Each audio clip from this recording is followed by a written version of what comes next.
ముప్పైవ తేదీ మార్చి మాసం 2025 సంవత్సరం మనకి ఉగాది. ఈ ఉగాది నుండి నూతన సంవత్సరం ప్రారంభమవుతుంది.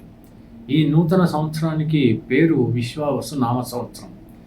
ఈ కొత్త సంవత్సరంలో మరి తులారాశి వారికి సంవత్సరం అంతా కూడా ఎలా ఉంటుంది అనేటువంటి విషయం తెలుసుకోవాలి కదా. ఇక్కడ ముఖ్యంగా ఏంటంటే తులారాశి వాళ్ళకి కనుక తీసుకున్నట్టయితే 1వ తేదీ ఏప్రిల్ 2025 నుంచి మొదలుకుంటే ఆదాయం 11గా కనపడుతుంది. అంటే 11 పాళ్ళు ఆదాయం కనపడితే వ్యయం మాత్రం 5 పాళ్ళు మాత్రమే ఉంది. ఇక రాజపూజ్యం 2గా ఉంది, అవమానం 2గా ఉంది. ఈ లెక్కలో కనుక తీసుకున్నట్టయితే సంవత్సరం అంతా కూడా సంపాదన బాగానే ఉందని మనకు అర్థమవుతుంది. అయితే ఏ మాసంలో ఈ సంపాదన బాగా ఉంటుంది, ఏ మాసంలో సాధారణంగా ఉంటుంది అనేటువంటి విషయం, తర్వాత ఇతరత్ర మీ యొక్క జీవితం అనేటువంటిది ఈ సంవత్సరం అంతా కూడా ఎలా సాఫీగా సాగుతుందా, లేకపోతే ఏదైనా ఒడిదుడుకులుగా ఉంటుందా, మరి ఎలాంటి పరిస్థితుల్లో సాగుతుంది అనేటువంటి విషయం తెలుసుకోవాలని అంటే మనం మొట్టమొదట ఈ యొక్క ఏప్రిల్ మాసంలో చూడాలి. ఏప్రిల్ మాసంలో 12వ భావాన్ని గురువు చూస్తాడు.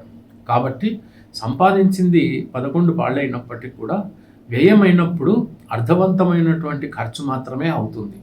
అనర్థమైనటువంటి ఖర్చు మాత్రం ఎట్టి పరిస్థితుల్లోనూ జరగదని మనకు అర్థమవుతుంది. అయితే ఖర్చు పెట్టింది కూడా మనకి తర్వాతి కాలంలో మనకి సంపాదనగా వస్తుంది అనేటువంటి విషయం గురు దృష్టి వల్ల కలుగుతుంది. ఇకపోతే ఇల్లు మాత్రం ప్రశాంతంగా గడిచిపోతుంది అని మాత్రం చెప్పవచ్చు. ఇక మిగతా విషయాలన్నీ కూడా సామాన్యంగా ఉంటాయి. అవేంటి అంటే వివాహాలు జరగటం, ఆ తర్వాత ఉద్యోగ ప్రయత్నాలు చేస్తే లభించటం, ఆ తర్వాత ఏదైనా విదేశాలకు వెళ్ళాలి అనుకుంటున్నటువంటి వాళ్ళు అర్హతను బట్టి వెళ్ళేటువంటి అవకాశాలు ఉంటాయి. అంటే తులారాశి వాళ్ళు అందరూ కూడా విదేశాలకు వెళ్తారన్న అర్థం కాదు. వాళ్ళ జాతకాలు కూడా చూసుకున్నప్పుడు ఖచ్చితంగా విదేశాలకు వెళ్ళేటువంటి అవకాశాలు ఉండి వాళ్ళకి అర్హత కనుక ఉంటే తప్పకుండా విదేశాలకు వెళ్ళేటువంటి అవకాశాలు కూడా మెండుగానే ఉంటాయి. ఆ తర్వాత పెద్దలను గౌరవించినప్పుడు ఖచ్చితంగా మీకు కూడా గౌరవం అనేటువంటిది దొరుకుతుంది. శుభకార్యాల్లో పాల్గొంటారు, వినోదాల్లో కూడా పాల్గొనేటువంటి అవకాశాలు ఉన్నాయి. ఈ రకంగా చూసుకున్నట్టయితే మొట్టమొదట ధనమూలం మిదం జగత్. సంపాదన బాగుంది కాబట్టి ఎన్నో సమస్యలను ఎదుర్కొనేటువంటి పరిస్థితులు మీకు ఏర్పడతాయి. అయితే మనకి ఏమవుతుందంటే చాలా కాలంగా 29వ తేదీ శనైశ్వరుడు ఎప్పుడైతే కుంభరాశి నుంచి మీనరాశిలోకి ప్రవేశిస్తాడో ప్రపంచం అంతా అల్లకల్లోలం అవుతుంది అని అంటున్నాం కదా.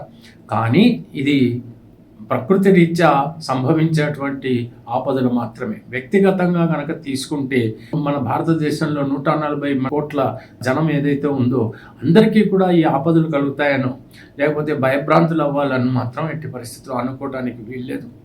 భూకంపాలు ఉంటాయి, నీటి ఉపద్రవాలు ఉంటాయి, ఇవన్నీ కూడా ఉంటాయి, వాయు ప్రమాదాలు ఉంటాయి. అని ప్రతి ఒక్క వ్యక్తికి కూడా ఇందులో ఇన్వాల్వ్మెంట్ ఉంటుంది. చాలా సఫర్ అవుతారు అని మాత్రం మీరు భయపడాల్సినటువంటి అవసరం ఎంత మాత్రమూ లేదు. ప్రశాంతంగా హాయిగా ప్రతిరోజు కూడా ఖచ్చితంగా మీరు శ్రీ మహాలక్ష్మిని, ఆ వెంకటేశ్వర స్వామిని పూజ చేసుకుంటూ కాలమంతా గడిపేయాల్సినటువంటి పరిస్థితి, ఏమీ ఆందోళన పడాల్సినటువంటి అవసరం లేదు. మీరు కోరుకున్నటువంటి కోరికలు ఇవన్నీ కూడా నెరవేరుతాయి. మీరు ఏదైనా వస్తువులు కొనుక్కునేటువంటి అవకాశాలు ఉన్నాయి, వాహనం కొనుక్కునేటువంటి పరిస్థితులు ఏర్పడతాయి. ఆ తర్వాత ఏదైనా ఇమ్మూవబుల్ ప్రాపర్టీ ఆస్తి కొనుక్కునేటువంటి అవకాశాలు కూడా ఉంటాయి, లేదా రిపేర్లు చేసుకునేటువంటి అవకాశాలు కూడా కలుగుతాయి. అంచేత పెద్దలని గౌరవించండి, గురువులను గౌరవించండి, భక్తితో సంవత్సరం అంతా గడపటానికి ప్రయత్నించండి. మీకు ఎటువంటి అదుపు అనేటువంటిది మాత్రం ఉండదు. హ్యాపీగా ఆనందంగా సంవత్సరం అంతా గడిపేయండి. తెలిసింది కదా. సెలవు, మరి ఉంటాను. నమస్కారం.